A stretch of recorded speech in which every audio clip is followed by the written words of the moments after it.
Who would have ever expected a company whose last console was discontinued in 1996 to be returning to the party and bringing out a new console for us all to enjoy? Yes, Atari are back. But can they compete with the likes of Xbox, PlayStation, or even PC? Yeah, let's do this. So Atari announced back in June of 2017 that they will be releasing their latest console called the VCS. Not a very catchy name, I know, but nonetheless, they are sticking with it. Now, the last time we heard of Atari when it came to consoles was the Atari Jaguar, and it got discontinued because no one bought it. I mean, do you even remember it? To be perfectly honest, I hadn't even heard of it until they recently resurfaced, and I had to do my own research. That's just how popular it was. Well, since then, the company has been through its ups and downs of ownership, name changes, and even fighting bankruptcy.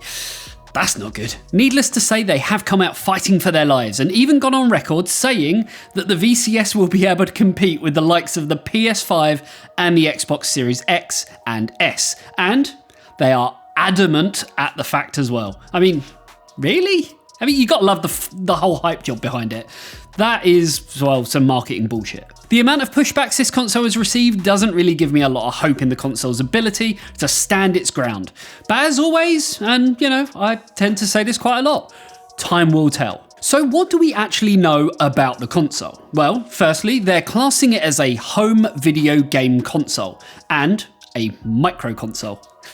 It's coming out in 3 different versions. The Onyx, setting you back $199, the Collector's Edition, starting at $299, or the Tribute Edition, a terrible name, which comes in at $399. So it's not stupidly expensive, but does that mean it will only be able to play last-gen games, for instance? Well, inside, sticking with AMD, good path to choose, it has a Radeon Vega 3 APU with 4GB of VRAM.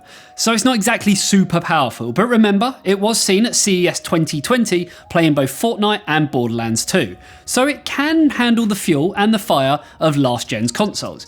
And we will hopefully see some of these amazing games that came out over the last few years see a bit more of the limelight. Running on Linux, another good choice. It will be perfect for streaming the likes of Netflix, YouTube, or maybe even Stadia. Although that last one hasn't been mentioned at all. I mean, whatever happened to Stadia, right? EK have also finally unveiled its new 280mm RGB AIO, and it looks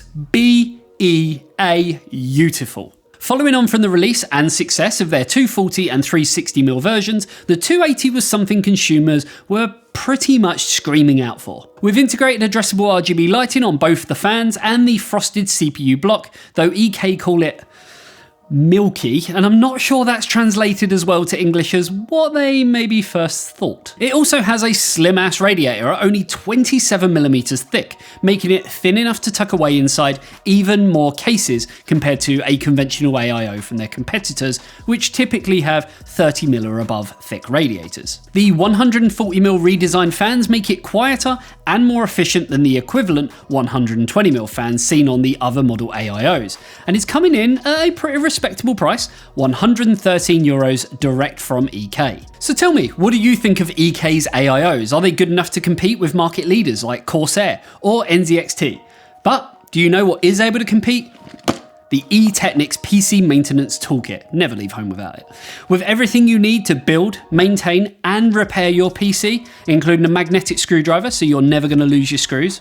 Yes, we've all done it. Flexible extender and Allen key for custom loop fittings. You'd be stupid not to get one. Order yours from store.eteknix.com or by clicking the link in the description below.